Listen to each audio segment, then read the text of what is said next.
Hey everyone, welcome back to the YouTube channel of Radhika classes. तो भाई Radhika classes के YouTube channel पे आपका बहुत बहुत स्वागत है। आज इस वीडियो के अंदर हम डिस्कस करने वाले alternating current in just 10 minutes. और ये चैप्टर नंबर 7 आपका क्लास 12 फिजिक्स का आज सिर्फ हम 10 मिनट के अंदर कंप्लीट करने वाले। सारे कंसेप्ट के साथ आपको फॉर्मूला शीट प्रोवाइड करेंगे। और अगर आपको ये वीडियो अच्छा लगा हो तो एक बार सभी के साथ शेयर जरूर कर देना, ताकि सभी की हेल्प हो जाए और सभी अपने बोर्ड एग्जाम्स के अंदर बहुत बढ़िया से अच्छे से मार्क्स स्कोर कर सके। और भाई अगर मन करे तो वीडियो लाइक कर देना, नहीं तो कोई जरूरी नहीं है, लेकिन शेयर जरूर कर लेना और चैनल को सब्सक्राइब जरूर कर लेना। रीजन इज आपको बहुत सारा कंटेंट आपके बोर्ड एग्जाम्स के लिए यहां पे मिलने वाला है, चाहे वो फिजिक्स हो चाहे मैथ्स हो, बहुत सारी वीडियोस आने वाली है। तो भाई शुरू करते हैं alternating current in 10 minutes. 10 minute के अंदर ऑल्टरनेटिंग करंट को कंप्लीट करेंगे। सबसे पहली बात तो करता हूं यार, ऑल्टरनेटिंग करंट होता क्या? जो करंट अपनी मैग्नीट्यूड को कंटिन्यूअसली चेंज करता है और डायरेक्शन को पीरियोडिकली रिवर्स करता है, that is called alternating current.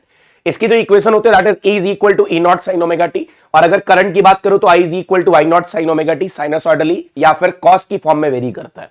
इसके अंदर जो ये I नॉट है this is known as the peak value of current, और you can say that maximum value of current, ये इसकी मैक्सिमम वैल्यू है।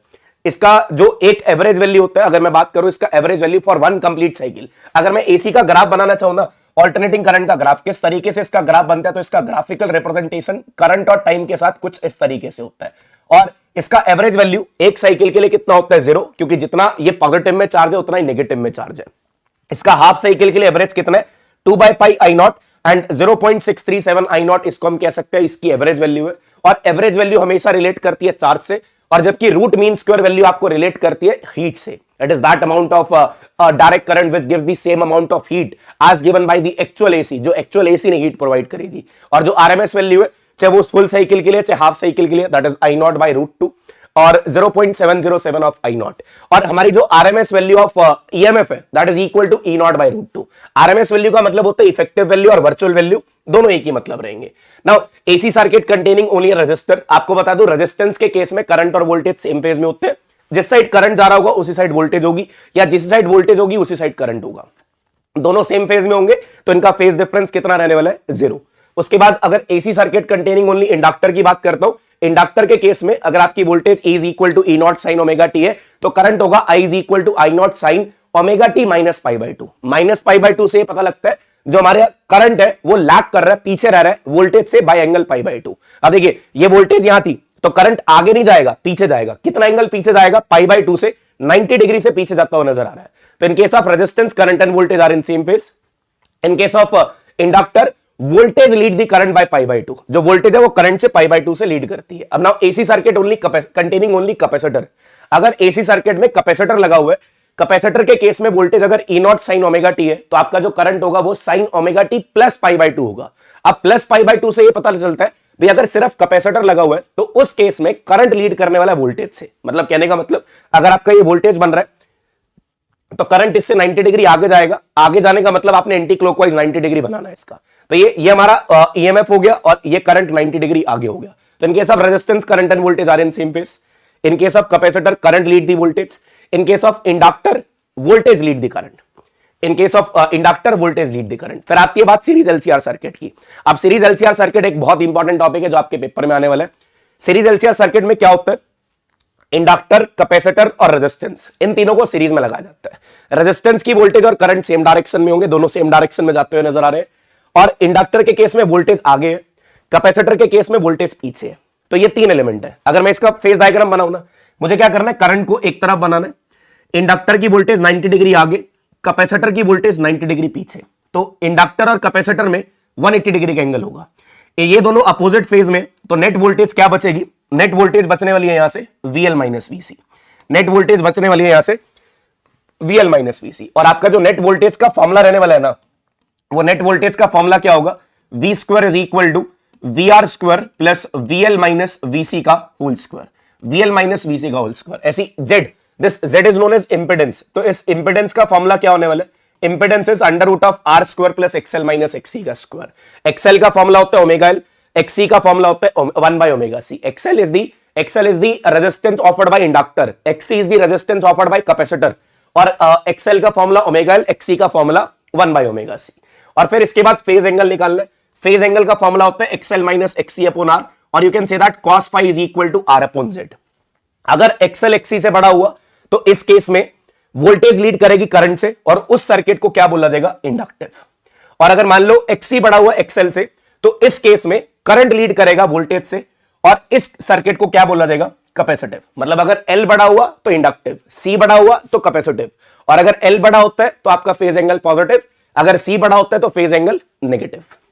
Resonance condition of series LCR circuit.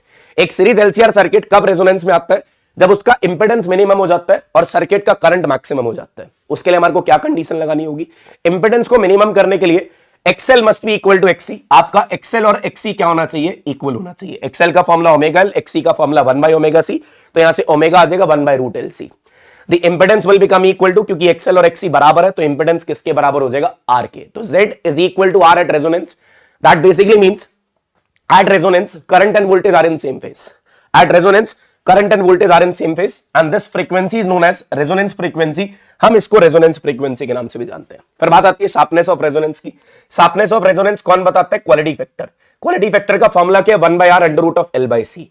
एक सर्किट का जितना अच्छा क्वालिटी फैक्टर होगा उतनी ज्यादा उसकी शार्पनेस होगी, उतना ज्यादा रेजोनेंस अचीव करना आसान हो जाएगा। ये 3 डायग्राम है, इसके अंदर इसकी शार्पनेस कम है तो क्वालिटी कम होगी, सॉरी इसके अंदर इसका लो रेजिस्टेंस है, लो रेजिस्टेंस की वजह से क्वालिटी ज्यादा, इसका मॉडरेट रेजिस्टेंस और इसका हाई रेजिस्टेंस की वजह से क्वालिटी कम हो जाएगी। जो जितना ज्यादा स्प्रेड होता जाएगा, जितना ज्यादा स्प्रेड होता जाएगा उतनी ज्यादा क्वालिटी उसकी कम होती जाएगी।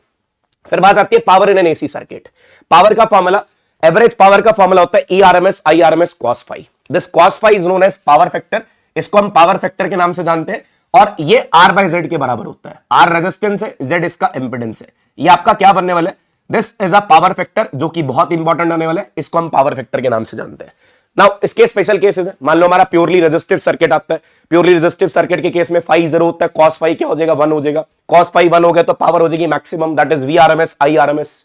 और जो आई आर एम एस निकलता है ना, वो आई आर एम एस निकलता है E R M S upon R, E R M S upon R. Inductive circuit में फेज, आपको पता है इंडक्टर के केस में there is a angle of 90 degree between current and voltage, तो फेज एंगल 90 तो पावर विल बिकम 0। तो आपके पेपर में प्रूव करना आ सकता है भाई इंडक्टर कोई भी पावर कंज्यूम नहीं करता, इंडक्टर कोई भी पावर कंज्यूम नहीं करता, ऐसी कैपेसिटर भी पावर कंज्यूम नहीं करता क्योंकि उसका फेज एंगल कितना है, 0 है। वॉटलेस करंट, ऐसा करंट जो पावर कंज्यूम नहीं करता, that is called wattless current. और वो करंट जो ईएमएफ के परपेंडिकुलर है, वोल्टेज के परपेंडिकुलर है, वो कभी भी पावर कंज्यूम नहीं करेगा। Energy stored in inductor, inductor की जो एनर्जी होगी that is half L I square. फिर ट्रांसफार्मर, ट्रांसफार्मर एक ऐसी डिवाइस है जो एक ऑल्टरनेटिंग वोल्टेज को कम ज्यादा कर सकती है। वोल्टेज बढ़ रही है तो स्टेप अप, वोल्टेज कम हो रही है तो स्टेप डाउन। 2 वाइंडिंग्स होती है, प्राइमरी और सेकेंडरी। अगर प्राइमरी का नंबर ऑफ टर्न ज्यादा है तो स्टेप डाउन, अगर सेकेंडरी का नंबर ऑफ टर्न ज्यादा है तो स्टेप अप। और इसका फॉर्मूला क्या होगा, E2 by E1, that is output EMF upon input EMF is equal to number of turns of secondary to the number of turns of primary. अब अगर मान लो आइडियल ट्रांसफार्मर है तो I1 by I2 is equal to E2 by E1 is equal to N2 by N1। Otherwise आपको efficiency given होगी which is equal to output power upon input power into 100, output power upon input power into 100। next we have energy losses in transformer। बहुत सारे losses होते हैं, number 1 is copper loss, number 2 is eddy current loss, number 3 is hysteresis loss। hysteresis का मतलब जब एक material को magnetise या डीमैग्नेटाइज किया जाता है। फिर फ्लक्स लीकेज, प्राइमरी से सेकेंडरी जाते हैं, फ्लक्स लीक हो जाता है। फिर उसके बाद हमिंग लॉस, साउंड प्रोड्यूस होती है, वो लॉस होगा।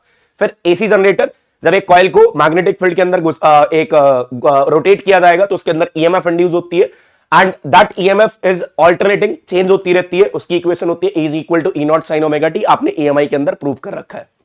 और अगर करंट निकाल लो, I is equal to I naught sin omega t, E naught की वैल्यू है NBA ओमेगा। जो हमारा E naught आता है ना, हमने प्रूव किया था, this is NBA omega. Now this is from that's it from AC generator. इसके बाद हमारा ये चैप्टर कंप्लीट हो जाता है। लगभग पूरे 9 से 10 मिनट में हमने ये चैप्टर पूरा कंप्लीट कर दिया, एक एक टॉपिक के साथ हर एक चीज आपको बताई, कौन सा फॉर्मूला कहां पे यूज करना है। तो बस इस वीडियो को फटाफट से शेयर कर देना, जितना हो सकता हो बच्चों के साथ शेयर कर देना। ऑल्टरनेटिंग करंट कंप्लीट हो गया, अब चलते हैं इलेक्ट्रोमैग्नेटिक वेव्स पे।